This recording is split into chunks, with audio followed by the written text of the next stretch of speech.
ಆಸ್ಪತ್ರೆಯಲ್ಲಿ ಆಕ್ಸಿಜನ್ ಇಲ್ಲದೆ ಬೀದಿ ಬೀದಿಯಲ್ಲಿ ಹೆಣಗಳಾಗಿ ಸತ್ತೋದಾಗ ನಿಮ್ಮ ಶೋಭಕ್ಕ ಎಲ್ಲಿದ್ರು ಅಂತ ಕೇಳ್ತಾರೆ.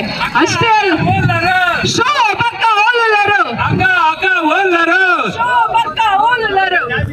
ಅಷ್ಟೇ ಅಲ್ಲದೆ ಕೇಳ್ತಾರೆ, ಈ ಮಾತು ಹೇಳಿ ನಾನು ಪೂಜೆಗೆ ಬರಲ್ಲ, ಏನಂತ ಹೇಳಿದ್ರೆ ಕಾಂಗ್ರೆಸ್ ಸಿಲಿಂಡರ್ ಕೊಡ್ತಿದ್ರು, ಬಿಜೆಪಿ ಸರ್ಕಾರ ಬಂದ್ಮೇಲೆ ಅದು ಒಂದ್ಸಲನೆ.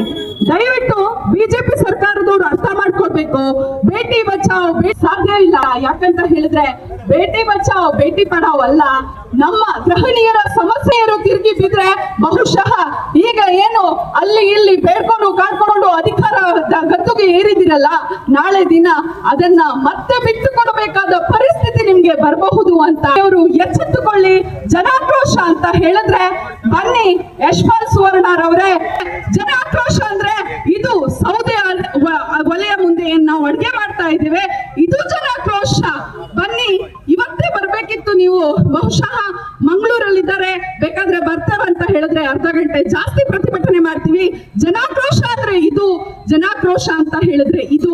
ಪೆಟ್ರೋಲ್ ಡೀಸೆಲ್ ಏರಿಸ್ತಿರಲ್ವಾ, ಇದು ಜನಾಕ್ರೋಶ.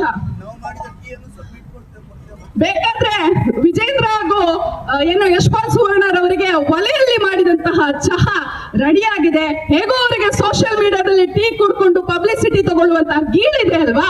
ಬನ್ನಿ ವಿಜೇಂದ್ರರವರೇ, ಇದು ಇದು ಬೆಲೆಯನ್ನ ಇಳಿಸಿ, ಇಲ್ಲದಿದ್ರೆ ಇದಕ್ಕಿಂತ ಉಗ್ರ ರೀತಿಯಲ್ಲಿ ಪ್ರತಿಭಟನೆ ಮಾಡ್ಲಿಕ್ಕೆ ನಮಗೂ ಗೊತ್ತಿದೆ ಅಂತ ಇಲ್ಲೇ ಸವಾಲ್ ಹಾಕ್ತೀವಿ. ಹಾಗೇನೆ ಈ ಪ್ರತಿಭಟನೆಯಲ್ಲಿ ಇವತ್ತು ನೊಂದಂತಹ ಯುವಕರು ಭಾಗಿಯಾಗಿದ್ದಾರೆ. ಇದು ನಮ್ಮ ದುರಾದೃಷ್ಟ ಅಂತ ಹೇಳಲಿಕ್ಕೆ ಇಷ್ಟಪಡ್ತೀನಿ. ಮಾತನಾಡ್ಲಿಕ್ಕೆ ಅವಕಾಶ ಕೊಟ್ಟಂತ